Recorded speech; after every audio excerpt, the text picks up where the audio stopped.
प्रिय विद्यार्थियों, महाकवि तुलसीदास रचित विनय पत्रिका के पदों की व्याख्या हम कर रहे हैं। मैं डॉक्टर श्रीमती कैलाश पुरोहित, सह आचार्य बाबू शोभाराम राजकीय कला महाविद्यालय अलवर, आपको विनय पत्रिका के पदों का व्याख्यात्मक विश्लेषण बता रही हूँ। 2 पदों की व्याख्या हम कर चुके हैं।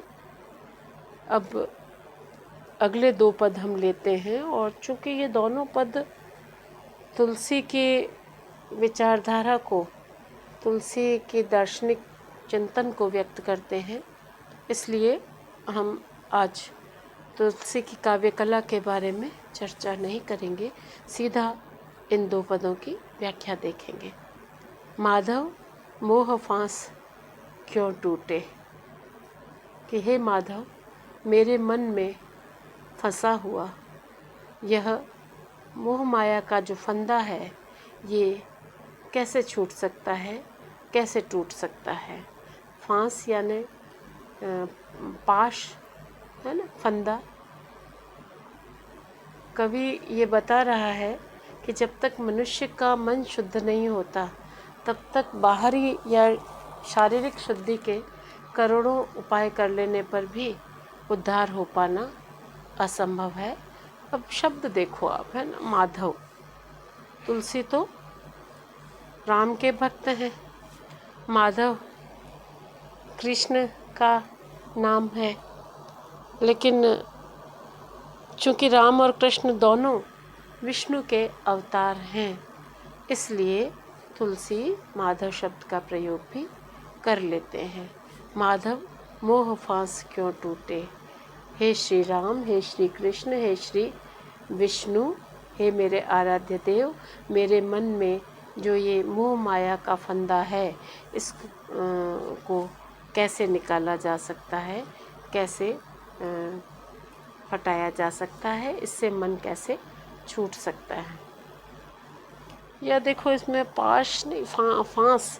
कई बार आपने देखा है कि कहीं टेबल पे, लकड़ी पे कहीं हाथ लगाते समय कोई बिल्कुल बारीक सा तिनका सा लकड़ी का कहीं हाथ में, नाखून में, उंगली में चुभ जाता है और वो खटकता है, दर्द करता है, और जब तक आप उसको पिन से या किसी से छील के हटा के उसको निकाल नहीं लेते फांस को, तब तक आप व्यथित रहते हो। तो तुलसी कहते हैं कि जो मोह की जो फांस है वो कैसे निकलेगी, है ना, मोह से मेरा मन कैसे दूर हटेगा। बाहर कोटि उपाय करी अभ्यंतर ग्रंथि में छूटे। बाहर करोड़ों उपाय कर लें, किंतु मन में जो आंतरिक ग्रंथि, आंतरिक गांठ है, वह नहीं छूटती। बाहरी साधन आप कितना ही कर लो, चाहे माला फेर लो, है ना, पूजा कर लो, मंदिर चले जाओ, लेकिन जब तक अंतर मन शुद्ध नहीं होगा, तब तक मोह इत्यादि नहीं छूटेंगे। जो भीतरी ग्रंथि है, वो भीतरी जो गांठ है, यानी जो संसारिकता की तरफ बढ़ा हुआ मन है, वो जब तक उसकी गिरह नहीं खुलेगी, जब तक उसकी गांठ नहीं खुलेगी, जब तक मन गांठ है तो फिर क्या है, सरलता नहीं है। तो जब तक मन सरल नहीं होगा, है ना, आंतरिक गठाने ख़त्म नहीं होंगी मन की, जब तक मन सरल नहीं होगा, तब तक मन शुद्ध नहीं होगा, और शुद्ध नहीं होगा तो आराध्य भी प्राप्त नहीं होंगे। घृत पूरन कराह अंतर्गत शशि प्रतिबिंब दिखावे, ईंधन अनल लगाए कल्प सत ओटत नाश न पावे। क्या कहते हैं कि मेरे मन का जो मोह है वो नष्ट नहीं होता। जैसे घी से भरे हुए कढ़ा में चंद्रमा का प्रतिबिंब दिखाई देता है, और उसमें अगर नीचे आग लगा करके उस घी को कम किया जाए, फिर भी वह घी को औटाते रहने से वह जो चंद्रमा का प्रतिबिंब है वह मिटता नहीं है। तो उसी तरह मेरे मन में अनेक प्रकार के मैं प्रयास कर रहा हूँ, लेकिन मेरा मन शुद्ध नहीं हो पा रहा है। मन में अभी भी संसार का प्रतिबिंब है, संसार में यह मन लगा हुआ है। तृष्णाओं को समेट कर, तृष्णाओं का शमन करके, और मेरा मन पूर्णतया शुद्ध होकर परमात्मा या आराध्य की ओर उन्मुख नहीं हो पा रहा है। तो जो हमारे निर्गुण संत हैं वो तो ये कहते हैं कि वे स्वयं अपना आचरण शुद्ध करके कर्मों की बेड़ी को काट लेंगे, लेकिन यहाँ जो हमारे सगुण ईश्वर के उपासक हैं वो कहते हैं कि उन्हें कृपा चाहिए अपने आराध्य देव की। तुलसी को राम की कृपा चाहिए, सूर्य को कृष्ण की कृपा चाहिए। कहते कृपा के बिना किसी भी तरह से मन ईश्वरोन्मुख नहीं हो सकता है। इस प्रकार की बात ये लोग कहते हैं कि तरु कोटर्म बसे विहंगम, तरु काटे न मरे जैसे, साधन करिए विचारहीन, मन शुद्ध होए नहीं तैसे।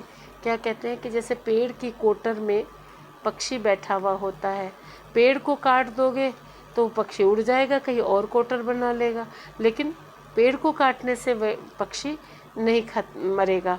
उसी तरह जो अविवेकी हृदय है वो बाहर के साधनों का प्रयोग कर लेगा तो भी शुद्ध नहीं होगा। योग, तप, जप, है ना, माला, पूजा, बाहरी साधन तो केवल मन की शुद्धता का प्रतीक हो सकते हैं, मन की शुद्धता की अभिव्यक्ति का प्रतीक हो सकते हैं। मूलतः तो व्यक्ति ही है, जिसके भीतर जैसी भावना है उसी तरह से वह कार्य करता है। कोई भी काम पहले मन में जागृत होता है, फिर वह कर्म में परिणत होता है, और कर्म के माध्यम से ही जीवन को बदला जा सकता है। तो यहाँ कहते हैं कि तरु कोटर्म बसे विहंग, पक्षी पेड़ के तने में कोटर बना के, लकड़ी का काट के अपना घर बना कर रहता है। और अगर आप पेड़ काटने का प्रयास करें तो ये आपकी विचारहीनता है कि पेड़ काटने से पक्षी नष्ट हो जाएगा। पेड़ काटने से पक्षी नष्ट नहीं होगा। उसी तरह मन में यदि शुद्ध विचार नहीं होंगे तो केवल जो दिखावा या आडंबर की साधना करने से मन शुद्ध नहीं होगा। अंतर मलिन विषय मन अति तन पावन, करिए पखारे, मरई न उरग अनेक जतन, बल्मीकि विविध विधि मारे। क्या कहते हैं कि अगर मन मलिन है और विषयों में डूबा हुआ है तो शरीर को बार बार धोने से किसकी शरीर की शुद्धि होगी? मन की शुद्धि तो बाहरी उपायों से नहीं होगी। जैसे सांप को यदि मारना हो तो जो सांप की बाम्बी होती है, वाल्मीकि होती है, उसको मारने से सांप नहीं मरता है ना। उसी तरह देह का प्रक्षालन करने से मन शुद्ध नहीं होता। अंतर्मन को शुद्ध करना है तो साधना भी आंतरिक ही चाहिए। मन को बदलना पड़ेगा, मन को संसार से मोड़ करके और परमात्मा की ओर उन्मुख करना पड़ेगा। जैसे उरग मन सर्प, मरईन उरग अनेक जतन, बल्मीकि बाम्बी विविध विधि मारे। बाम्बी को अनेक तरीके से आप नष्ट करें, लेकिन बाम्बी मारने से सांप नहीं मरता।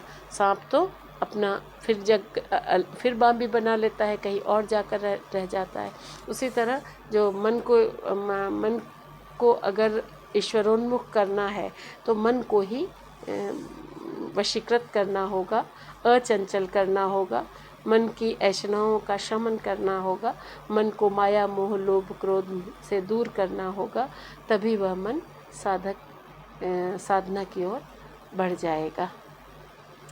तुलसीदास हरिगरि गुरु करना बिनु, विमल विवेक न होई, बिनु विवेक संसार घोर निधि पार न पावे कोई।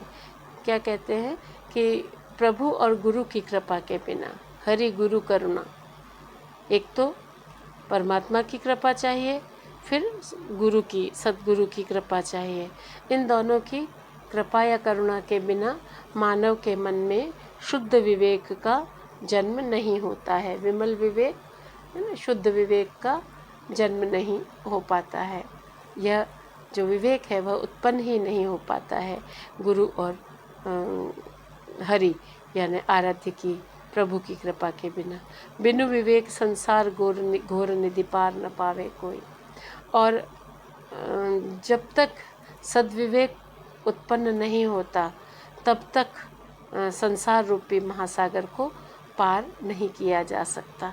अतः वो कह रहे हैं तुलसी कि हे प्रभु, मुझ पर कृपा करो और मेरे भीतर शुद्ध विवेक शक्ति उत्पन्न करो, ताकि मैं संसार सागर को, यह जो घोर संसार सागर है, इसको मैं पार कर सकूं। तुलसी ने एक जगह लिखा है कि बिनु सत्संग विवेक न होई, राम कृपा बिनु सुलभ न सोई। है ना, मैंने ये कहा था कि सगुण और निर्गुण कवियों में कुछ चीज़ें समान हैं, तो इसमें गुरु की महत्ता का निरूपण भी आता है। दोनों ने गुरु के महत्व को माना है, फिर दोनों ने सत्संगति के महत्व को माना है, दोनों ने आंतरिक शुद्धि पर बल दिया है, दोनों ने जो है मनुष्य के जीवन को परिष्कृत करने के लिए भक्ति का सहारा लिया है। तो इस पद में कवि ने व्यवहारिक स्तर पर जो तुलसी का जो दार्शनिक चिंतन है उसको तुलसी ने व्यक्त किया है ना। कवि ने चंद्रमा का प्रतिबिंब के माध्यम से, कोटर में बैठे हुए पक्षी के माध्यम से और बाम्बी में बैठे हुए सर्प के माध्यम से सिद्ध करने का कोशिश किया है यह संसार तो मिथ्या है, और इस मिथ्या संसार से मन हटाकर ही अलौकिक को पाया जा सकता है ना। इस पद में कवि ने भक्ति के लिए मानसिक शुद्धता को सर्वोपरि महत्व प्रदान किया है, सत्संग को भी के महत्व को भी माना है, गुरु के महत्व को भी माना है, और ये कुछ चीज़ें सगुण और निर्गुण कवियों में हमें समान रूप से मिलती है।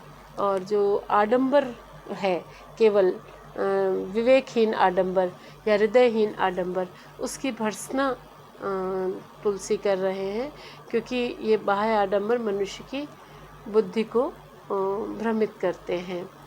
अनेक प्रतीकों का तुलसी ने प्रयोग किया है। इसमें तरुकोटर यहाँ मानव के शरीर को कहा है, विहग मानव के मन को कहा है, उरग मानव के मन की प्रवृत्तियों को कहा है, वाल्मीकि शरीर को कहा है ना, कड़ाह भी मानव शरीर को कहा है, शशि प्रतिबिंब माया या अज्ञान को कहा है या मिथ्या ज्ञान को कहा है, मोह पास जड़ और चेतन की ग्रंथि जो कि माया के कारण उत्पन्न होती है उसको मोहपास कहा है। तो इस प्रकार दृष्टांत का प्रयोग किया है और सांग रूपक का पूरे पद में यहाँ प्रयोग मिलता है। तुलसी अपनी बात कहते हैं विनय पत्रिका में। ठीक है, कुछ अगर समझ में नहीं आए तो वो पंक्तियाँ आप दोबारा मुझसे पूछें तो उन पंक्तियों को फिर हम दोबारा भी देख सकते हैं। तुलसी ने रामचरित मानस की रचना तो अवधी भाषा में की है और विनय पत्रिका की रचना तुलसी ने ब्रज भाषा में की है। चूँकि हम तुलसी को अवधी का कवि बार बार कहते हैं तो कहीं हो सकता है कि मैंने त्रुटिवश तुलसी की विनय पत्रिका को अवधी का कह दिया हो, ऐसा नहीं है। वह अगर आपको कहीं किसी लेक्चर में आप सुने तो वो गलत है। सही बात यह है कि जो ये भाषा है ये ब्रज भाषा है। तुलसी अनेक भाषाओं में सभी छंदों में निपुण थे और उनके काव्य में प्रबंध काव्य, मुक्तक काव्य, ठीक है, विभिन्न प्रकार के छंद, विभिन्न प्रकार के रस, विभिन्न भाषाओं का सबका समन्वय मिलता है। तो तुलसी को लोकनायक कहते हैं। लोकनायक कौन होता है? लोकनायक वो होता है जो सब विरोधी प्रवृत्तियों के लोगों को भी सबको एक साथ लेके चल सके। तो तुलसी ने अपने काव्य के माध्यम से जो समन्वय का सिद्धांत प्रतिपादित किया है और इसी कारण तुलसी जो है सबसे बड़े लोकनायक के रूप में चित्रित किए जाते हैं, माने जाते हैं, स्वीकार किए जाते हैं। अगला एक पद और देख लेते हैं। जो निज मन परिहरे विकारा, इसमें भी तुलसी के दार्शनिक विचार हैं।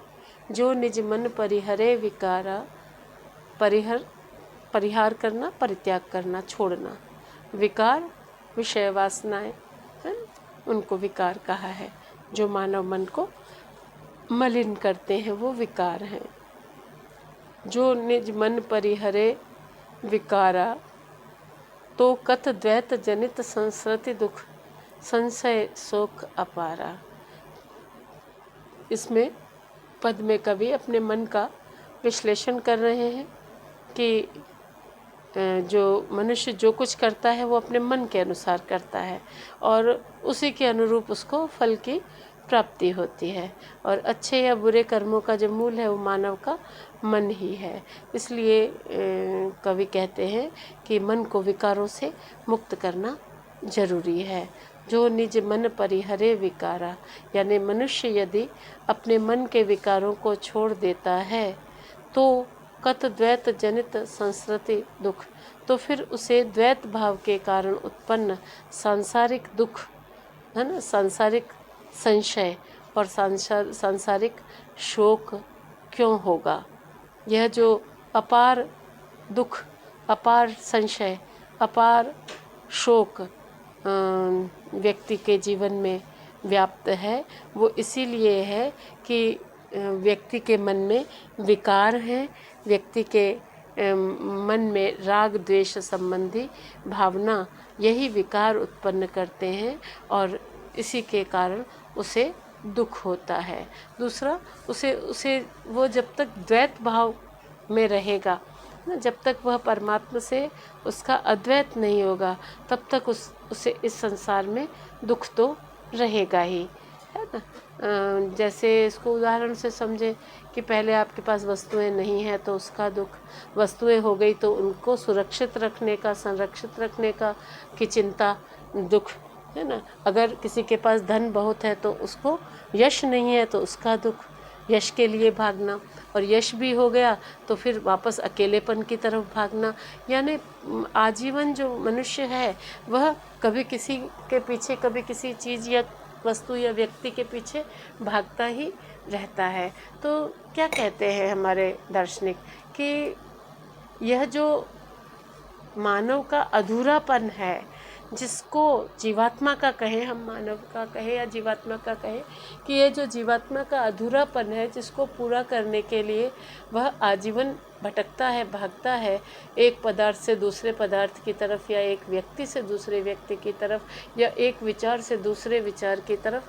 तो जिस दिन मनुष्य को अपने इस शाश्वत अधूरेपन या का एहसास हो जाएगा कि यह अधूरापन उसे परम शक्ति से वियुक्ति के कारण है, तो फिर वह किसी चीज़ के पीछे भटकेगा या भागेगा नहीं। वह मानव जीवन के अधूरेपन को जानकर समझ कर के वह उसके दुख भाव से, द्वैत के कारण परमात्मा और जीवात्मा का जो अलगाव है उसको जब वो समझ जाएगा और इसी कारण जो उसे संसार में दुख मिल रहे हैं या वह भाग रहा है, भटक रहा है, इसको जब वो समझ जाएगा तब फिर वो जो है अद्वैत भाव में स्थित होगा और तब तो उसे दुख नहीं होगा। लेकिन जब तक द्वैत है तब तक दुख है। तो ये यहाँ कहना चाहते हैं कि मन के विकारों को त्याग करके ही द्वैत भाव को नष्ट किया जा सकता है और द्वैत भाव नष्ट होने पर ही मानव के भीतर स्थिरता आ सकती है और स्थिरता आने पर ही मानव जो है वह भटकना छोड़ेगा। जैसे कबीर कहते हैं ना कि चलती चाकी देख के दिया कबीरा रोए, दो पाटन के बीच में साबुत बचा न कोई। संसार में कर्मों की चक्की में सब पिस रहे हैं, कोई नहीं बचता है ना। कर्म फल, कर्म फलों का भोग, फिर जन्म, फिर पिछले कर्मों के फलों का भोग। ये जो थ्योरी है हिंदुइज्म में, तो वो कहते हैं कि भाई संसार में आकर संसार की चक्की में सब पिस रहे हैं।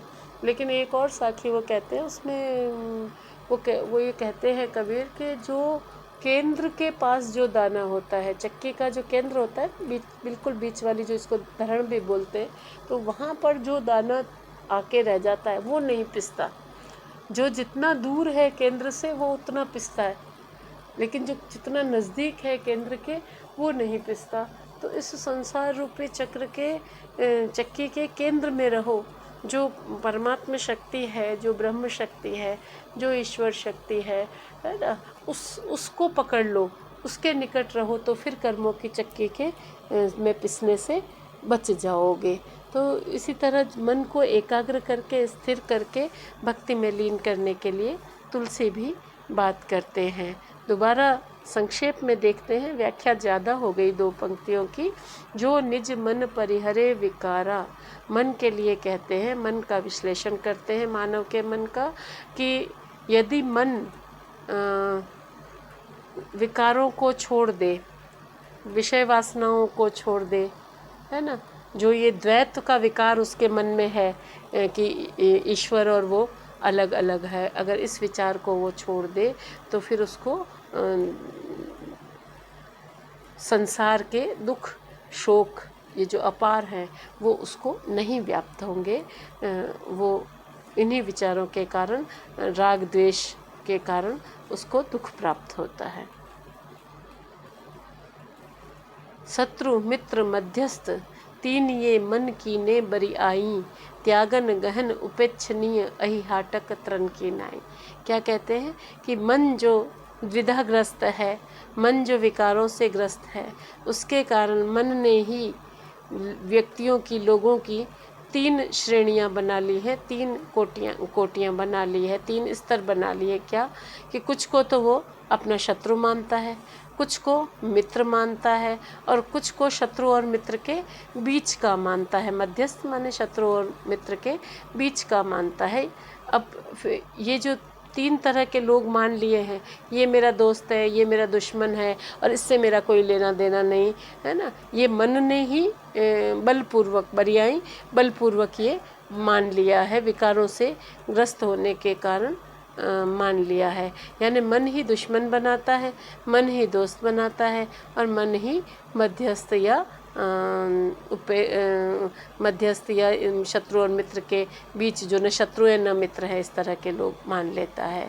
और फिर इसी आधार पे मनुष्य जो शत्रु हैं उनको तो सर्प के समान, अहि सर्प, शत्रु को सर्प के समान त्यागने योग्य समझता है, मित्र को स्वर्ण के समान ग्रहण करने योग्य समझता है, और जिनके प्रति उसके मन में किसी भी प्रकार का भाव नहीं है, उनको वह तिनके की तरह उनकी उपेक्षा करता है, तिनके की तरह उनको उपेक्षणीय मानता है। तो ये जो 3 प्रकार के लोग हमने बना रखे हैं, वह हमारे मन के ही भाव के कारण है, मन की भावना के कारण है।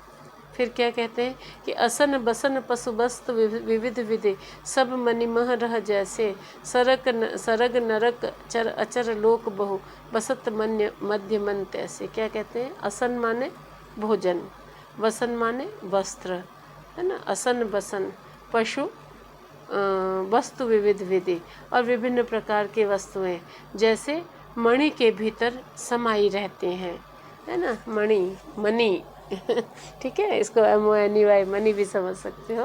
वैसे तुलसी ने मणि ही लिखा है कि जैसे एक मणि में बहुत सारी चीज़ें समाई हुई होती है, यानी मणि दे करके आप बहुत सारी चीज़ें ले सकते हो, खरीद सकते हो, भोजन खरीद सकते हो, वस्त्र खरीद सकते हो। मणि अपने आप में बहुत मूल्यवान हो सकती है ना। इसी तरह से जो स्वर्ग नरक, क्या कहा है, सरग नरक चर अचर लोक बहु, ये जो अनेक प्रकार के लोक कहे हैं, चर अचर लोक की बात कही गई है, स्वर्ग नरक की बात कही गई है, ये भी जो है मनुष्य के मन की ही कल्पना है। उसी प्रकार मन में स्वर्ग नरक चर अचर आदि अनेक प्रकार के लोक भी समाये रहते हैं, है ना। स्वर्ग नरक जैसी बात असल में कोई होती नहीं है, मनुष्य ने अपने मन की भावनाओं के मुताबिक इस प्रकार के लोकों की कल्पना कर ली है। ठीक है, किसने देखा, किसी ने आकर बताया आज तक आपको कि स्वर्ग ऐसा होता है या नर्क ऐसा होता है, या होता भी है या नहीं होता है? इस संसार में तो जीते जी तो हम स्वर्ग नर्क देखते हैं, कहीं अच्छा देखते हैं, कहीं कष्ट देखते हैं, तो स्वर्ग नर्क हमें दिखता है। लेकिन किसी अलौकिक या किसी दूसरे लोक से आकर तो किसी ने बताया नहीं। तो वो कहते हैं तुलसी कि जैसे मणि में ये सारी चीज़ें रहती हैं, उसी तरह जो मन है, मन में ये विचार रहते हैं। मनुष्य ये अपने मन के भावना और विचारों के अनुसार इन लोकों का निर्माण कर लेता है ना। विटप मध्य पुत्रिका सूतम कंचुकी बिना बनाए, मनमा तथा लीन नाना तनु प्रकटत अवसर पाए। विटप मध्य पुत्रिका, जैसे वृक्ष में पुतली यानी वृक्ष की लकड़ी से किसी मूर्ति का निर्माण किया जा सकता है, और सूत में कंचुकी यानी सूत में वस्त्र यानी सूत से वस्त्र का निर्माण किया जा सकता है। उसी प्रकार मानव के मन में भी अनेक शरीर लीन रहते हैं, जो अवसर मिलते ही प्रकट हो जाते हैं, है ना। मनुष्य अपने विचारों के अनुसार अपनी भावनाओं को साकार कर लेता है। रघुपति भक्ति वारि छालित बिनु छालित चित बिनु प्रयास ही सूझे, तुलसीदास कह चिद विलास जग बूझत बूझत बूझे।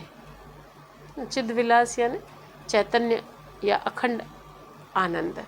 तुलसी रघुपति भक्ति वारि छालित चित, तुलसी कहते हैं कि जब मानव मन श्री राम के भक्ति रूपी जल से अपने चित्त को प्रक्षालित कर लेता है, यानी चित्त को धो लेता है ना, शुद्ध कर लेता है, तब जो मन है विकार रहित हो जाता है और उसे बिना कोशिश के ही संसार की वास्तविकता का ज्ञान होने लग जाता है। तुलसी कहते हैं कि चिद विलास जग बूझत बूझत बूझे, कि जो चैतन्य या अखंड आनंद है, उस अखंड आनंद को संसारिक व्यक्ति या संसार बूझत बूझत बूझे, धीरे धीरे ही प्राप्त कर सकता है। धीरे धीरे ही वह मन की स्थिति को समझ सकता है, मन को शुद्ध कर सकता है, और तब वह जो त्रिगुणी सतोगुण रजोगुण और तमोगुण में रहता है, वह सतचित और आनंद हो जाता है, जो कि परमात्मा का गुण है। तो इस तरह से तुलसी अपने मन को विषय वासनाओं से दूर करने के लिए प्रेरित कर रहे हैं, है ना। कि मन जो है किस तरह कल्पना कर लेता है ना, और कल्पनाओं का जो मूल जो है वो मन के भीतर है। कल्पनाएं कहीं बाहर नहीं है। स्वर्ग नर्क ये सब मानव मन की रचनाएं हैं। मानव का मन यदि इन विकारों को छोड़ दे, काल्पनिकता को छोड़ दे, तो फिर वह शनै शनै शुद्ध होता हुआ श्री राम के भक्ति जल से अपने मन को प्रक्षालित करता हुआ, धोता हुआ, बिना कोशिश के ही वह अखंड आनंद को प्राप्त कर लेगा। अखंड आनंद को वह प्राप्त करेगा, लेकिन बूझत बूझत धीरे धीरे ही यह हो सकता है, और वह भी प्रभु की कृपा से ही हो सकता है।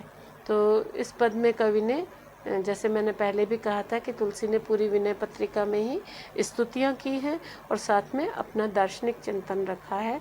तो तुलसी का दार्शनिक चिंतन यहाँ मुखर हो गया है ना। यहाँ जो कहा है तुलसी ने, मनमह लीन नाना तरु, इसमें सर्वात्मवाद और अद्वैतवाद की स्थापना है। और विटप मध्य पुत्रिका, है ना, वृक्ष की लकड़ी में से मूर्ति बनाई जा सकती है, पुतली बनाई जा सकती है ना। ये जो कहा है, ये इस पर सांख्य दर्शन का प्रभाव परिलक्षित होता है। तो इस तरह तुलसी ने अपनी विनय पत्रिका में अपने प्रौढ़ दार्शनिक विचारों को व्यक्त किया है। और मैं दोबारा स्पष्ट करती हूँ कि विनय पत्रिका की रचना ब्रज भाषा में की गई है। रामचरितमानस की भाषा अवधी है और विनय पत्रिका की भाषा ब्रज भाषा है। शेष पद हम अगले व्याख्यान में कल पढ़ेंगे। और थोड़ा ध्यान दे के समझिए तुलसी को, तभी तुलसी आपको हृदयंगम होंगे या आप तुलसी को समझ पाएंगे। आप सभी का बहुत बहुत धन्यवाद।